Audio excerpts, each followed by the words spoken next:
Hello, Mike at GameFromScratch here, and I'm here to ask you the question, do game engines matter?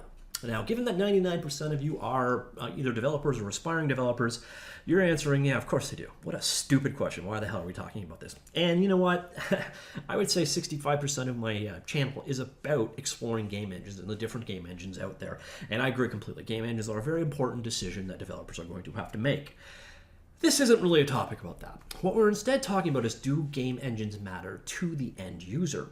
And this is actually important to the developer as well, because it should have some impact on you as a developer if you choose engine X, Y, or Z. So we're not going to get into programming language / game engine wars on this topic. Again, I will admit the choice you make in game engines is an important one and is one worth investing time and research into. And if you need a place to look, I recommend GameFromScratch.com. So yes, this is an important thing, but when it comes to the end user, should they? And this was all kicked off, this entire discussion over the last 24 hours was kicked off by Adrian Forrest, who makes games and teaches about them, with this tweet. He said, okay, game journalism, here's the thing that you have looked up over for game devs, and you need to repair the damage. Stop talking about engines. And this is in response to basically a question under a Steam forum, basically from an end user, basically saying, what engine is this running on? And you get, some answers back. It only takes one word to remove a game from my wish list. What a pity. So basically, you've got people that will instantly not buy a game based on the engine it's based on. And this guy is calling out saying, media companies, you should not be talking about the game engine. And I agree and I disagree with this. So let's get into that little discussion. Now, first off, we have Gamers News Daily basically came in and they described why they talk about game engines. And then it kind of was, the point was, interesting things happen down there. People are interested in the nuts and bolts. And on top of that, game engines are thrust into the public view. When you start up a game, there's often a splash screen basically that are made with Unreal Engine, made with Unity. So obviously, end users do start to learn about game engines. And to be honest, I think it's that logo or splash screen that screwed everything up in the first place. If you didn't have a requirement for all games, especially personal level games, so basically the smallish indie developer first title potentially, to wear that splash screen, you probably wouldn't poison the well as much. But that's a different conversation. Well, it's the same conversation actually, but it's not where I'm meaning to go with this. So this kind of sparked off a conversation. Should game developers or journalists talk about the game engine there? And then basically the argument from one side is, you're poisoning the well. Basically people sit there and go, oh, this game sucks because it was made with X, Y, and Z, which is a kind of a semi-ludicrous way to look at things. It's like saying this birdhouse sucks because it was made with a Stanley hammer. Sort of. Because there is some truth to this. See, from a game engine perspective, the end user has some interest in knowing what was made with. Some people, CryEngine games run like crap on their computers. Some, Unreal, same deal. It's named back to CryEngine. You can actually configure all CryEngine's games using basically the same set of configurations. So there is value of the end user knowing. And on top of that, and this definitely applies to me, if I wasn't a game programmer, I'd still be interested in a look behind the curtains. I am interested in the technical details. I love hearing these kind of things. For example, my favorite magazine right now is probably Retro Gamer, which does a lot of, it's not a developer magazine, but they do a lot of original developer interviews with people that wrote these games back in the 8-bit, 16-bit generations. And they get into the real nitty-gritty stuff, and I love that. I eat it up, even if I don't really understand the nitty-gritty stuff in general. And I'm like that with everything. If I read about, sport bikes or whatever, I love to hear the details. I love going deep on stuff. So, there is definitely a market for people that, even if they aren't game developers, are interested in the process or development behind it. But at the same time, people shouldn't be equating game made in X equals bad, because that is ludicrous. For example, let's take, and the elephant in the room on this one, it's the Unity game engine. The people that say this game engine, games made with this game engine suck, they're basically talking about Unity. And it's not particularly because games made in Unity suck. That's obviously and disprovably wrong. You've got a lot of games out there that are very successful and very diverse. Hearthstone was made in Unity. Shadowrun Returns was made in Unity. Pillars of Eternity, Super Hot, you name it, Firewatch, etc. There are a number of great games made in Unity. But at the same time, though, we can't be completely dismissive of this because, well, first off, as I mentioned earlier, some game engines run very poorly on some devices. So there are reasons for you to be wary of games made in certain game engines. And then the other part is, and this is the part where us as game developers do need to pay attention to this conversation, if there is a negative stigma attached to games created with the game engine, why is that? Now, part of it is rampant fanboyism, which I will never understand and I will never defend. But part of it is actually based off of samishness. So when you work with a pre-configured tool, you get a pre-configured look and feel. So for example, when you use default lighting rigs inside of Unity, Unreal, CryEngine, etc., you get the Unity, Unreal, CryEngine look. And the thing is, the most people are using Unity. It's probably the best-selling game engine by a margin of many times, at least in the 3D world. And I want to stop in the caveat on that one. I don't think this applies at all to 2D game engines. I think if you're creating a 2D game, create it whatever the hell you want. Basically, if you can get the performance out of the library you're using and it works on the platforms you want, the tool choice is completely and utterly redundant.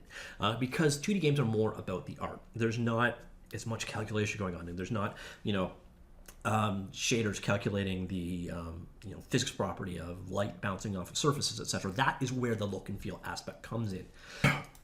There's nothing to say you have to have this look and feel, but the fact that there's this negative stigma out there means that it is too prevalent. And part of this also comes back to asset stores. Asset stores are a wonderful thing. They give you the ability to slot in pieces that you maybe don't have the resources or the time or the ability to provide, and you can just pull them in from the asset store. But once people start recognizing those assets, well, then they go, this is a X, Y, or Z game. This is a Unity game. This is obviously made in Unity.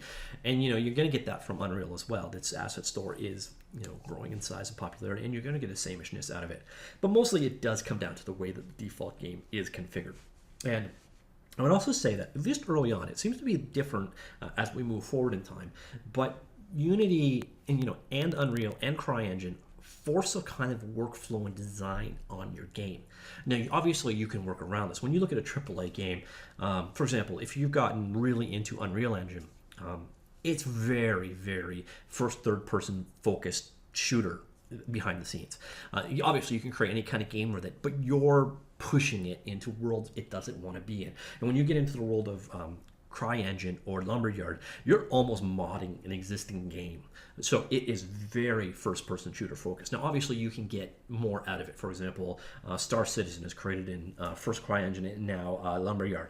Or various different fighting games, such as Mortal Kombat X and the Versus games that have come since, etc., were created using Unreal Engine. So obviously you can create a 2D side fighter using these particular tools, but the engine itself is really made to support a certain kind of game. And this is true of Unity as well. Unity is very level focused in its program flow. And when you saw that on early Kickstarter games that were made with this, early successful Kickstarter games, such as the aforementioned Shadowrun Returns or Wasteland, both were created using Unity, and both were more level focused than anybody really liked. That was a big complaint on them. And a lot of these early Kickstarted CRPG retro games, kind of you could see the influence of the engine on the game, and people got a very negative thought towards the engine or towards the game because of that relationship. So you've got to be, as a developer, you've got to be very wary of this. You need to make sure that the limitations of the engine either can be overcome or can be designed around. And that is definitely something to know up front. Now, the problem is, until you've had hands-on time with a game engine, a lot of times you can't actually figure out what these limitations are. Now, the final point I would actually give is don't get focused on this. This is really not an important thing to really dwell on. Like if you're a game developer, especially if you're not, in a AAA studio, you're setting out to create your magnum opus of first-person shooters, strategy game, whatever. Most of the time, indie-focused title, the game engine you've used makes lickety-split difference. It does not matter at all. Now, where it does kind of resonate, and I think I touched on this earlier on, is when you do have to display a splash screen. Do be aware that that splash screen is going to have a negative or positive connotation, but mostly negative to certain aspects of the community. Now, in most cases, you can remove that splash screen, but it is one of those things to be aware of. Is my game with this branding going to be a negative? And that's insane, because what we've had for years and years and years, so splash screens were put in front as it was a positive. People chose to showcase that their game was made using blah. And then when it started becoming a requirement, it became more of a negative. So that is one thing to definitely be aware of. But the thing I would definitely take away is game engines do imprint themselves on your work. And the more work you put into your game, the less that imprint is there, to the point where you can basically get rid of it. But if you don't invest the time and you're not aware of it, you probably don't realize that, say, the lighting in your game or other aspects like that are kind of showing other people why your game was made. Now, at the end of the day, you could also sit back and go, who gives a damn? And, for the most part, the majority of people don't. So this is sort of a side lunacy thing.